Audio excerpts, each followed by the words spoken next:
Okay. So, Jasmine, how are Hi. you doing? Um, Good. I'm doing good. In sweltering New York. Yeah.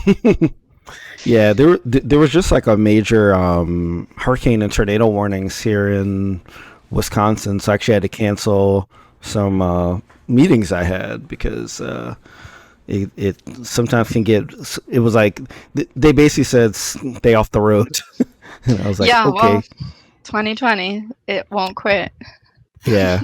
But one thing I do love about the Midwest that I miss a lot of things about New York, but one thing I don't miss is like the sweltering like late July or August heat when it gets just bad, bad, bad. And I know at least when I used to live in Brooklyn and I was in Leffer Gardens and I didn't have any air conditioning, so Yeah, and then you start getting in like a very irritable mood and you don't know why. hmm And yeah, I used to live hmm in Crown Heights. hmm Yeah. yeah. But Uh, something that had us in a better mood was the recent Game Developers Conference. So this is something that I've attended over the years in person. Obviously, with COVID, it was a virtual conference. But the cool thing about that is, one, it was a lot cheaper, so therefore a lot more accessible because the conference is normally in San Francisco, which is super expensive to go to for a conference. And you know, a lot more people were able to log in because you didn't have to worry about travel time or any of that stuff. So I know you went. What were some of your favorite things that you saw? well, it was my first. I was looking forward to going in person to see my brother who lives in San Francisco and to meet Mhm, you. mhm, Um, what were the ones that I really loved? So the first one I just adored was there was one about game archaeologists mhm, um, who dig up really old games or games that failed, and sometimes it's like a figurative digging up, mhm. like it's someone just going to a company and saying, "Hey, do you have this game? I'm trying to recover it." And sometimes it's a literal digging up, like with the Atari grave sites, Yeah. the famous Atari grave sites. And I thought it was just really very beautiful. And the reason I thought so is I'm um, fairly new to reporting on this topic, but something I've really I think with the archaeological aspect of it, it really acknowledges video games as an art form hmm and as an important piece of culture. And I think you and I had a little tiny discussion about that on social media. hmm um, but it does it I think music is acknowledged as a part of culture and film and television, but for some reason video games are not. um, Yeah. yeah, and I think the idea of excavating for old video games really acknowledges that it's such an important part, and it says so much. Like, I think the first time you and I talked, which I was very interested in our conversation, it was about the significance of these games. And I was new to this, and I was saying, a lot of these games, the images or the sounds create a lot of nostalgia in me. Yeah. And they make me think of certain political contexts and ideas and moments and feelings, and anything that does that, I think, is art, you know? hmm Um, Yeah. Yeah. That. Sorry, as I have sirens going past me. That archaeology point is super important because games were not originally created to be art. They were created to be toys, so there wasn't a lot of thought to like saving things and archiving things and like a preservation. It was about just churning stuff out for the holiday season and for this kind of stuff, and then get rid of everything and get the next assembly line going. So a lot of that early gaming stuff is kind of lost, and it's up to these like archaeologists, which is might sound like a strange word to apply to a digital medium, but it's true. I mean, like, there's a lot of even physical things like manuals and cartridges that don't exist anymore, and the ones that like do exist, go for crazy amounts on eBay, or like somebody randomly finds something at a garage sale. It's like a very similar thing to like a lot of toys in like the 70s and the 80s when those companies just like made them, and then went bankrupt, and that stuff is just gone. You know, Right. And then we enter into the question of what is art, because, when we do archaeological excavations of, like, I don't know, the ancient Egyptians or whatnot, we do look at their games, because yep, what people do in their leisure time and games actually says so much about the culture, you know? And, you know, right, like, I don't know, there's this weird a conflating of, like, what is enjoyable as not being something that means anything, you know? yeah, and it's so weird because you're absolutely right. Every time you read like a history book and they talk about some ancient culture, they almost always talk about what they make, like pottery or whatever, and what they play. Like play is a Right. language of not only humans, of animals, of like life. Yet, like when it comes to like video games, which is sort of the modern form of play, for some reason we don't give it that same importance, even though it makes tons of money, like way more than television and movies and other parts of like media. But even now, like the idea of archiving is still seen as like a strange thing. And the funny thing about it is some of it started with these fairly illegal means to preserve games. Like there were people that were like digging into the code and like looking for like hints at like what the programmers meant, and like and like there's this whole scene of like emulators and ROMs, which are these like illegal versions of like digital games that like people like basically they broke into and extracted the code and put them online so that like anybody can play them. And it's interesting because it's against the law, because like obviously the companies own the copyright to their material, but they didn't keep the material, and this is kind of the only way that some people, especially people that were born in the 90s and the 2000s and stuff, can play things from the 80s. So yeah, it's an important way to like keep parts of that art alive. you know Yeah, I was in that panel, I was thinking about the conversation that you and I had way back before the apocalypse. in uh, that world. in that other world. But we had a conversation about, like, where people played these games and like the images and what they did to you, which is something I'm super interested in. And it's very interesting. Like, I recently, well, like a year ago, I started exploring these like old games, like the old X-Men games, Hmm. the old Street Fighter games, right?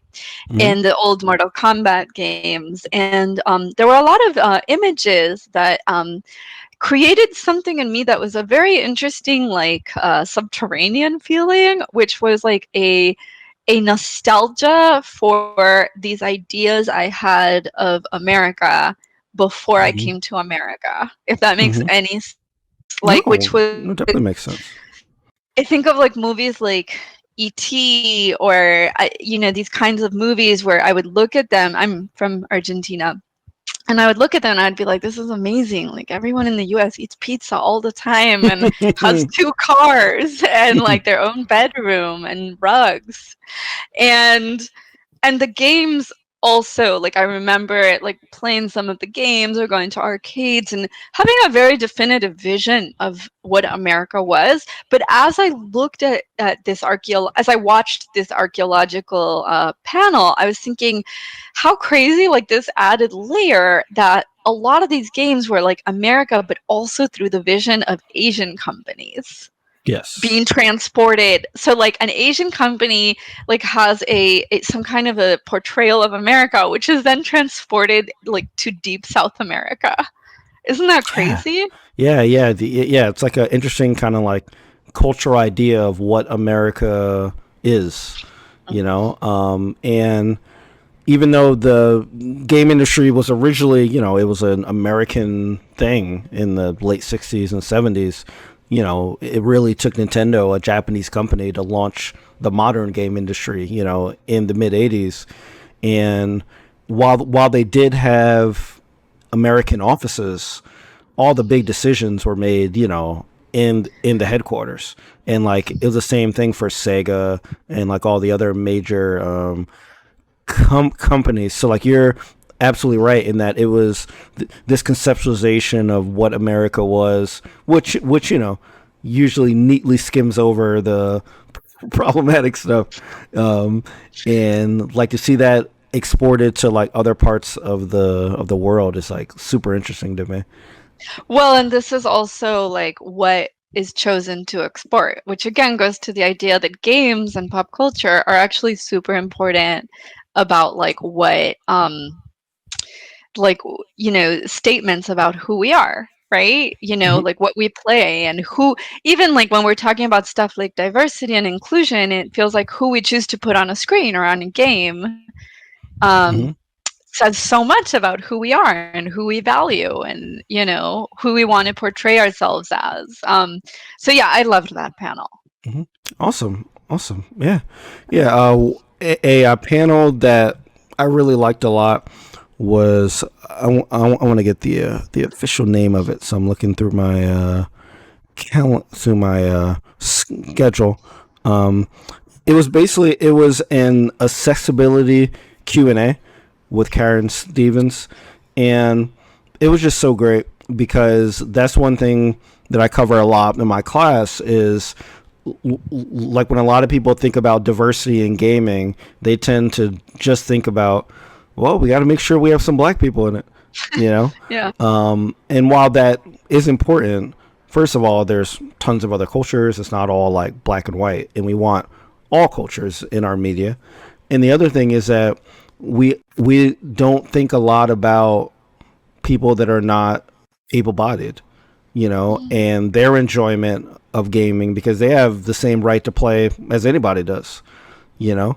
Um, and there were a lot of great points that were brought up here. I think one that really struck me was it was brought up that most of the time, if there's like closed captioning involved at conference talks, it's usually only the accessibility panel that has like closed captioned. Right.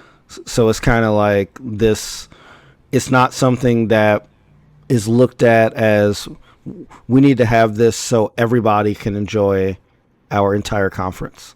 You know, Yeah. so like it kind of speaks to that point that accessibility is usually a bit of an afterthought, and even in terms of like physically getting around the world, it's usually like you meet the bare minimum like requirements for the ADA, for the American Disabilities Act, and then you're done. you know, and there's not really more effort put toward it. Right. And then, so following with the thesis of the importance of games, like who is allowed to play them is also Hmm. really important. That's such an interesting point. This morning, a friend of mine who just got back from vacationing with her quite elderly mother was telling me what a hard time she had because it ended up being that the place she took her to in upstate New York had no accessibility. And she was like, "Oh, this is like the first time I really realized what an ableist society we're in." Mm-hmm. Where if you can't, like, I don't know, like suddenly it was like, well, you should have told me we had to go up 2 flights of stairs, Hmm. right? Because that was very difficult. And so, yeah, it's very interesting with games, especially when you're thinking about like a world, an outer world that is very ableist. It would be a really interesting and important push maybe to have an inner world that is not, right? Yes.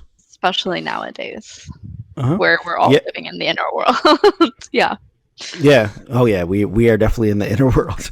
Um yeah, it's like one of those things where I've had a lot of people mention to me that there were some games that they loved, but they just couldn't finish because either it featured some kind of thing that involved like very precise, like button mashing kind of moments, and they just didn't have the dexterity. Um, and that was really frustrating to them because that doesn't need to be there for the for the game to tell its story, right? Um, and there's oftentimes where there's colorblind people, and the game might not have like settings that can help you distinguish like an enemy from an ally. you know, um, Right. Right. That's so yeah, interesting. Right. And not everyone is playing to be an esports star. People are exactly. playing for enjoyment, and so allow people to enjoy it. Hmm. Um, yeah. Yeah, and like there's a whole every time people start talking about this online, there's always a whole group of people that are kind of like, well, like we don't want our games to be easy or babified, or we got to keep it difficult or else everything is going to be too easy. And it's kind of Babified like babies or babes? like babe, well, to be honest, probably both. but but yeah, no, they mean more like an infant. Got it. But Babified. Okay. yeah, but I mean, yeah, there's this thing where there's people that are like, they want things to be hard and inaccessible to people, and it's kind of like, what game wants to do that? Like, can you imagine if like Monopoly was like inaccessible to folks, or like card games, like hearts or spades or something, Right. like Or maybe they can play their own. I don't know. Like maybe there can be level. Like I don't know. If someone plays poker with me, they will be in a lot of trouble because I don't know how to play poker. But and then you have professional poker. yeah, but like poker has a rule set that you could learn if like you said, I want to learn poker, you can sit down and learn it Right. and get better. But the problem with games that are not accessible is that there are challenges that they cannot overcome because of Right. the state of their Got it. disability. Right. So it's not like an issue of desire Right. or wanting of a challenge. It's like literally like some people cannot press buttons like fast enough. You Right. know? That's a great point. And wow, that's such an interesting panel. That's Yeah, so yeah, yeah, yeah. It interesting. was.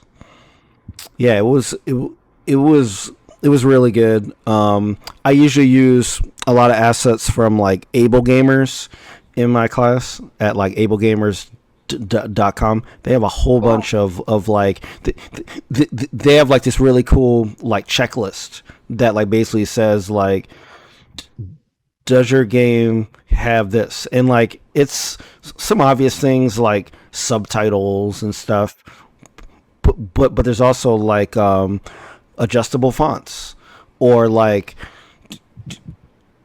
do like the subtitles actually capture the person speaking and where they are, you know um, Wow. does it like also capture other sounds in the background? Mm. I remember, I forgot the name of the game, but it was kind of like a zombie game, and it captioned everybody talking, but it didn't caption if there were like zombies groaning around you. That's so, important. so you didn't really know like where the enemies were. That's really important. Wow. Yeah. Hmm. That's so fantastic that they did that, that they had that panel. Yeah. I mean, games have been getting better, but they have a long way to go. Long way to go.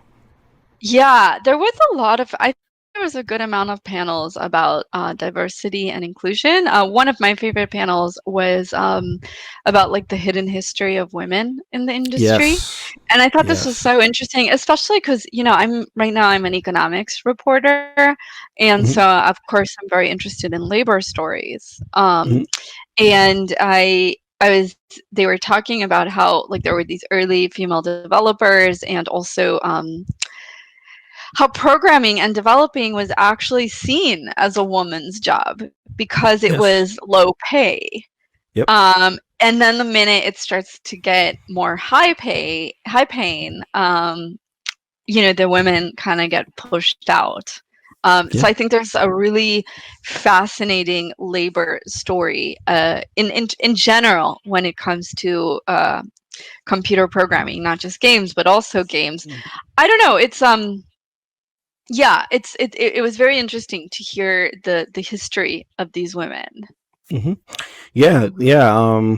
I think that the movie Hidden Figures that came out a couple years ago, even though that was like specifically about like NASA, I think it was like it was a very broad thing in the country in the US that like women were the calculators. There were huge rooms of like women that just did all all the calculations and stuff, but their names never went on reports, or they never got promoted to be engineers or like that kind of stuff. And then yeah, that like did change, and then you saw the marketing start to change as well, where like they started to target like guys in college, or like that kind of stuff, to the point where it became this hidden history, even though it's only like it's not that long ago. you know Right. Totally. I mean, I thought that was very, very, very interesting. Yeah, that was so interesting. And the other panel that I really loved was about kind of what the industry's responsibility is towards online harassment. Hmm. Um, I thought it was great because it started off by acknowledging that media, and I'm part of the media, um, The media. the media, um, it really when there's a story about like a shooting or some like neo-Nazi or supremacist, and this person happened to have a gaming account or be a, media flocks to it. It is a Yes. very savory story, and I think that's.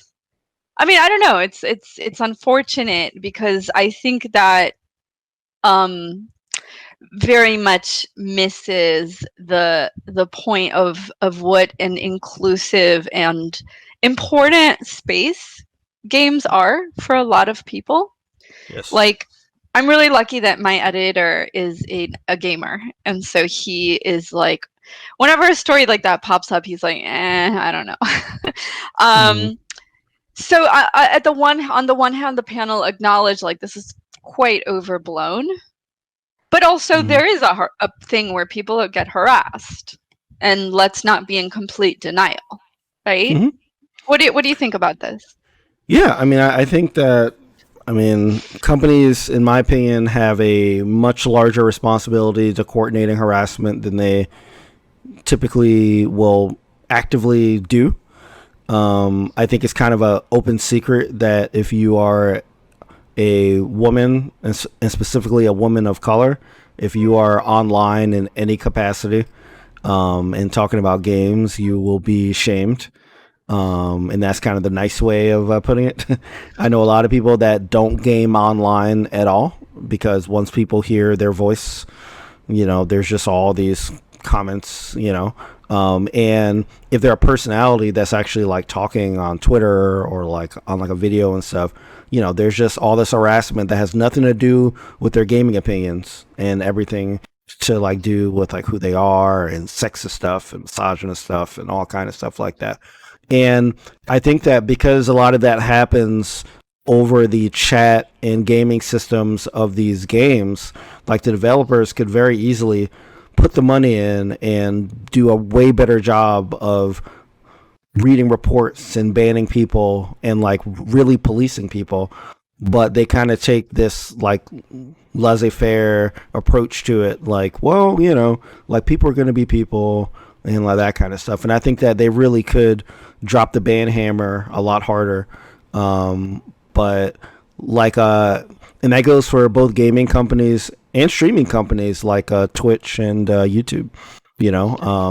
They do it to an extent, but there's so much more that like they can do to really show that gaming is a place for everybody, and really should be. I mean, no place can be 100% free of harassment, but there should Sure. be 100% effort to get rid of it. And Yeah. Yeah. Yeah. I think that the people are gonna be people often tend to be people who don't have to experience. yep. um, and it's, I don't know, right. And then there's also the, well, it's a game, it exists online. I don't know, as a reporter, I've gotten situations where I have been harassed. Um, Mm, like I'm thinking I did a story a year or two ago about a social media site that was like just essentially a white supremacist site. mm-hmm. And someone got my phone number Oh my and gosh. started calling.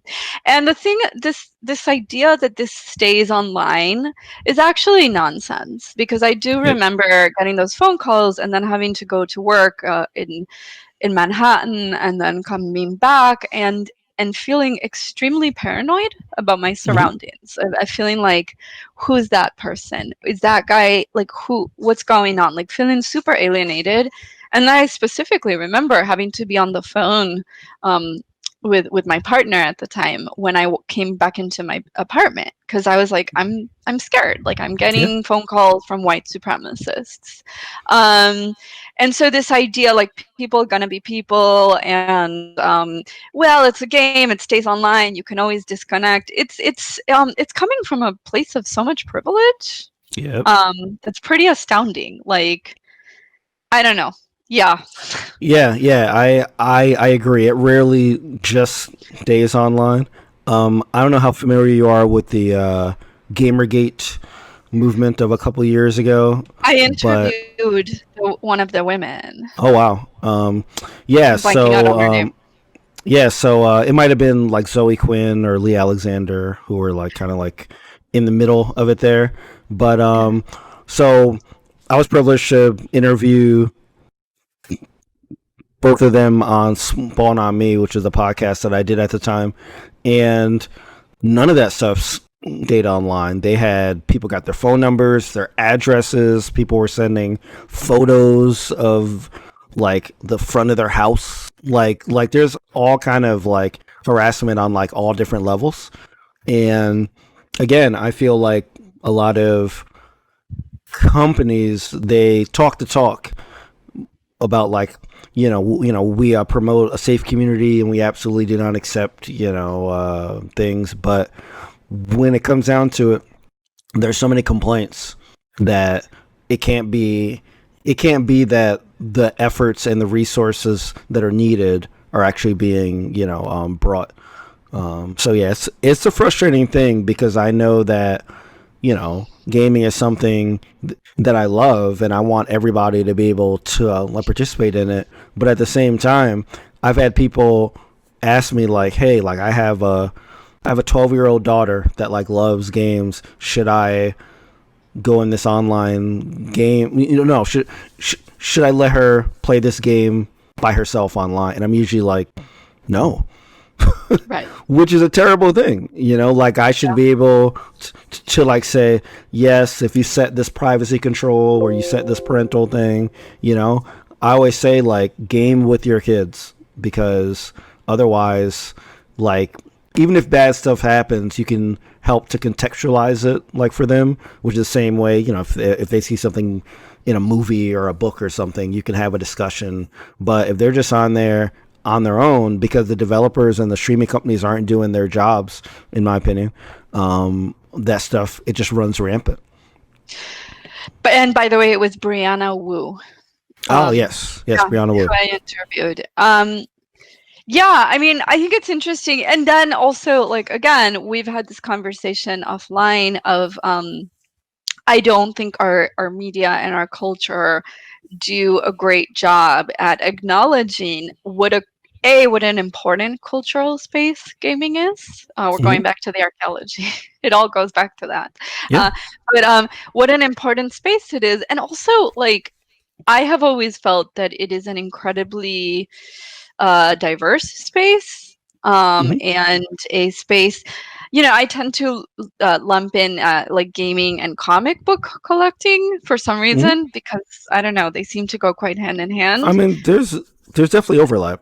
There's overlap, and to me, like we've discussed this about how in our respective childhoods and adolescences, even though we're from quite different backgrounds, these environments represented actually this totally safe space that was really beautiful and imaginative and filled with secret symbols and clues about who you wanted to be, and I don't know, you know. Hmm. Hmm. Yeah, yeah, yeah. No, I mean, I agree that people that consume games and comics and other stuff in quote unquote geek culture, which is kind of like mainstream culture now, but definitely back when I was a kid, it was seen as like a kind of separate thing. There was a whole everybody was doing it, even though it was seen as sort of I think a geeky, unacceptable thing if you did it too much. I guess Yeah. everybody played games. Everybody knew who Spider-Man and Batman and Superman were. We would have like discussions in the playground about like who I wanted to be, or like we'd have mock fights. Like Halloween was basically all superheroes and cartoon characters and video game characters and stuff. So it's always been a thing in white communities and black and brown communities, in indigenous communities, in queer communities, trans communities. But like when you look at who are the protagonists of games, who are the antagonists in games, it still followed this same like your protagonists are these white 30 like scruffy beard anti-establishment, like basically anti-heroes, and the villains were usually the black and brown and indigenous folks, that were doing bad things. So it like didn't reflect the reality of what we saw of who was consuming the media. And like again, it's a very similar thing with books and TV and movies. Like it was the same thing. Like it's one of the reasons why the Cosby Show was such a huge thing in the '80s, because you just didn't see a lot of black people on TV that were not like criminals or drug dealers or something. They were just like a regular family, you know. and Yeah. and like that's something that we're starting to see some of that a little more. We're starting to see some like protagonists that are women, that are queer, right? We're like actually seeing different like relationships that are at the forefront, and they're not like jokes, you know. Right. So we're starting to see that complexity of humanity that we know are consuming the games, but now we're actually starting to see it in the media that we consume, which to me is the ultimate goal, is for play, because it's so important in like human culture, as we talked about earlier. In this digital media, we want to see the people in these stories to be representative of the world. Yeah, I think this is I think it is. It does seem to be getting a lot better. It's very interesting. A while back, not that long ago, like a month or two ago, someone sent me an article about, Friends is for some reason I can't figure out being rebooted, and and it was the creator of Friends saying, well, we didn't realize that it was a very undiverse show, and I was just like, Wow. how did you not like what? I think, you were making a product, and you knew what that product was. Anyone who lives in New York knows that's not what it looks like. Nor is Right. like Sex in the City, another show that has aged horribly. Right. Um, but I don't know. I think increasingly, um, I think that, I don't know. I really enjoy that there's a very different landscape now. I think that companies also and producers are starting to think like, well, who is watching this? And the images we are fed back about ourselves do. There's such a like retroactive like feedback process. Yeah, and it definitely is. I think one of the positives of social media is that that feedback can be seen because people are always complaining about this. you know, Right. it's just that they weren't given a platform to voice it. Now, don't get me wrong. There's a lot of bad complaints on social media about things, but I think that like it's definitely a justified thing when like people are like, hey, this show has no people of color in it, or this show is about people of color, but none of the writers are people of color, or like none of the executives Right. are. Right. And So, I think yeah. the people who are saying like, well, what are you gonna do? It's just, but is it such a big deal? Are again people who are maybe not that affected by it. I don't know. I recently started writing, with a friend who's a screenplay writer, and we were like talking about different screenplays and TV shows, and it just really hit home that m- like maybe 98% of the stuff I grew up with, which was written by men, by straight white men. And Mhm. that's not just like, well, okay, listen, it's entertainment, it's a story. That actually informed like how I see relationships and love Yes. and responsibility. Like I always like to talk about like I grew up watching telenovelas. Like Hmm. like telenovelas every day, and telenovelas which are entertaining, they're also super classist and racist Yes. and sexist. They're written by a room filled with dudes, Yeah. and that it totally informs like how you want to communicate, what love is, what affection is, what kindness is, like it does inform who you are as a person you Absolutely. know Absolutely. Yeah. Yeah. I grew up in Patterson, New Jersey, which has a pretty large like Puerto Rican and Dominican population. So when I would visit my friends, their parents were almost always watching like Telemundo, like 24/7. So I would watch some of these like novellas, and Sorry. yeah, they were like it was interesting because like my mom would watch her soaps, like those soaps that have been on like forever. But the but the novellas like took the soaps to like another level. Like they were just like, you know, always super dramatic. Also very colorist as well. Oh my Like goodness. you Oh my know, goodness. Yeah. yeah, I agree that that stuff absolutely informs you, even if it's subconsciously. Even if you're like, I'm the most woke person in the world, you have to like intentionally unlearn that stuff. If it's stuff that Right. you've been brought up on.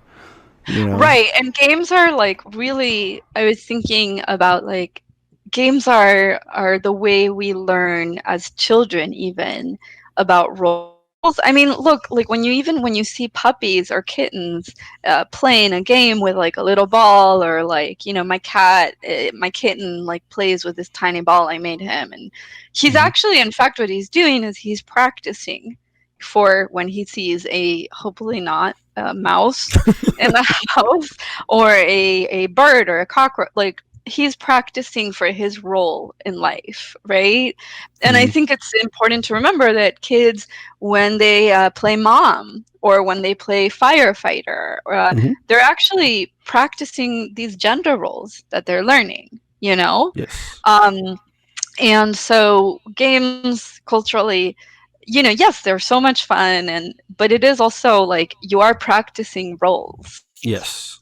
Yep. Yeah. Yeah. Yeah. Which is why, again, it's important to have that diversity in games, so that people don't only say, "Wow, I've been subconsciously absorbing," like the place of what women should do, and the place of what the role guys are normally in.